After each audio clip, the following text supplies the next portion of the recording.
मैं डॉक्टर साधना भंडारी राजकीय टिंगर महाविद्यालय के लोक प्रशासन विभाग से आपका स्वागत करती हूं। आज का मेरा video new public administration part 1 पर है। हम इसको 2 पार्ट में देखेंगे। पिछले वीडियोस में हमने लोक प्रशासन के एवोल्यूशन पर बात करी कि लोक प्रशासन का विकास एक विषय के रूप में किस प्रकार से हुआ,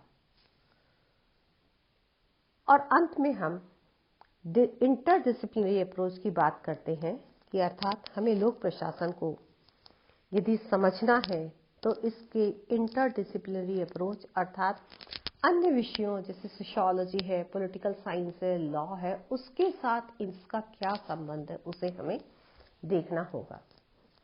लेकिन जब हम इसकी विकास यात्रा को आगे बढ़ाते हैं तो लोक प्रशासन के साथ एक शब्द को अटैच करते हैं और वो शब्द है नवीन। ऐसी क्या आवश्यकता पड़ी कि हमें लोक प्रशासन के साथ इस शब्द को जोड़ना पड़ा और लोक प्रशासन नवीन लोक प्रशासन या न्यू पब्लिक एडमिनिस्ट्रेशन बन गया। यदि हम थोड़ा इसकी हिस्ट्री को देखें तो हम देखते हैं कि अमेरिका का लोक प्रशासन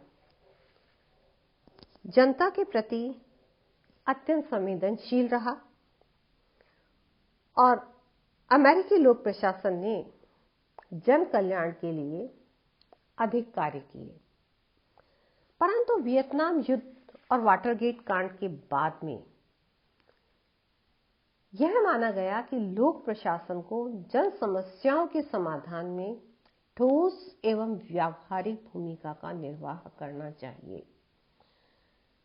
अर्थात क्या लोक प्रशासन जन साधारण के प्रति चिंतनशील है, और यदि नहीं है तो उसे किस प्रकार से चिंतनशील बनाया जाए।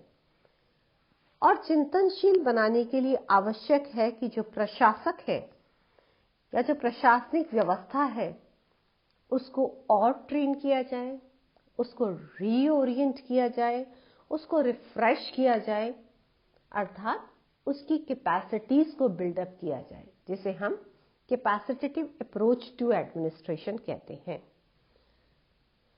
अमेरिका में लोक प्रशासन से संबंधित एक संस्था ने जॉन सी हनी से यह आग्रह किया कि अमेरिकी विश्वविद्यालयों में लोक प्रशासन के स्वतंत्र विषय के रूप में अध्ययन की संभावनाओं पर शोध कार्य करें। अर्थात अमेरिका में जो विश्वविद्यालय हैं उनमें लोक प्रशासन एक स्वतंत्र विषय के रूप में यदि पढ़ा और पढ़ाया जाता है तो उसकी क्या संभावनाएं हैं। 1967 में जॉन सी हनी ने अपना प्रतिवेदन दिया और उन्होंने यह कहा कि लोक प्रशासन के क्षेत्र को व्यापक बनाया जाए। अर्थात लोक प्रशासन कार्यपालिका, न्यायपालिका और व्यवस्थापिका तक विस्तृत कर दिया जाए। इनिशियल वीडियोस जब हम देखेंगे तो लोक प्रशासन को कार्यपालिका शाखा से संबंधित माना गया है, लेकिन जैसे जैसे हम आगे बढ़ते हैं इसका विकास होता है तो यदि हम नवीन लोक प्रशासन की दृष्टि से देखते हैं तो उनका यह मानना था कि इसको थोड़ा विस्तृत कर दिया जाए और तीनों शाखाओं के अध्ययन पर बल दिया जाए। यहां मैं इस बात को बताना चाहूंगी कि प्रतियोगी परीक्षाओं में यह अत्यंत महत्वपूर्ण प्रश्न है कि हनी प्रतिवेदन क्या है। इसके पश्चात लोक प्रशासन के सिद्धांत एवं व्यवहार संबंधी सम्मेलन 1967 में हुआ और इस सम्मेलन को हम फिलाडेल्फिया सम्मेलन के नाम से भी जानते हैं। इस सम्मेलन की जो अध्यक्षता थी वो चार्ल्स वर्थ ने की और इनका मानना था कि लोक प्रशासन के संबंध में दृढ़ एवं संक्षिप्त उपागम को अपनाया जाना चाहिए एवं व्यापक दार्शनिक संदर्भ में लोक प्रशासन को समझना चाहिए। व्यापक दार्शनिक संबंध में और लोक प्रशासन को तेजी से बदलते हुए परिदृश्य देखिएगा।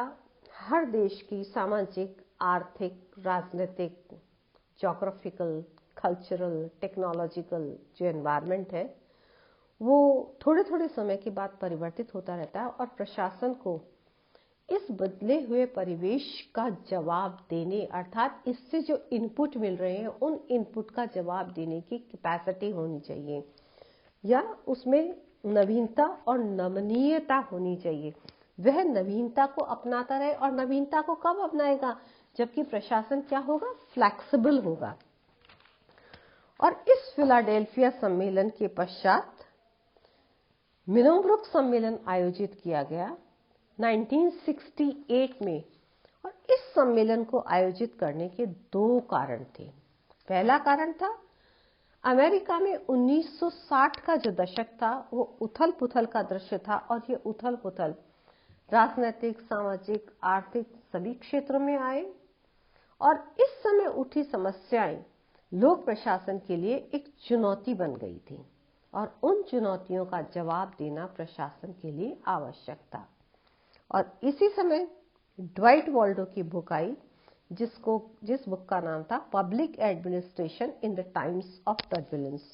जैसा कि नाम से ही स्पष्ट है, क्रांति काल में लोक प्रशासन। और इस सम्मेलन में भाग लेने वाले जितने भी पार्टिसिपेंट्स थे वो मूल रूप से युवा थे और वे प्रशासन तंत्र में सुधार चाहते थे।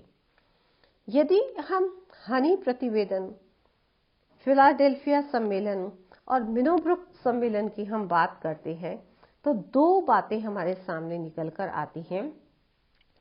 लोक प्रशासन एक सामाजिक अभिकर्ता के रूप में कार्य करते, यानी एजेंट ऑफ सोशल चेंज। समाज में परिवर्तन आना चाहिए। जिन लोगों के लिए काम करता है उनके रहन सहन में परिवर्तन आना चाहिए और प्रशासन को पर्यावरण के प्रति संवेदनशील होना चाहिए।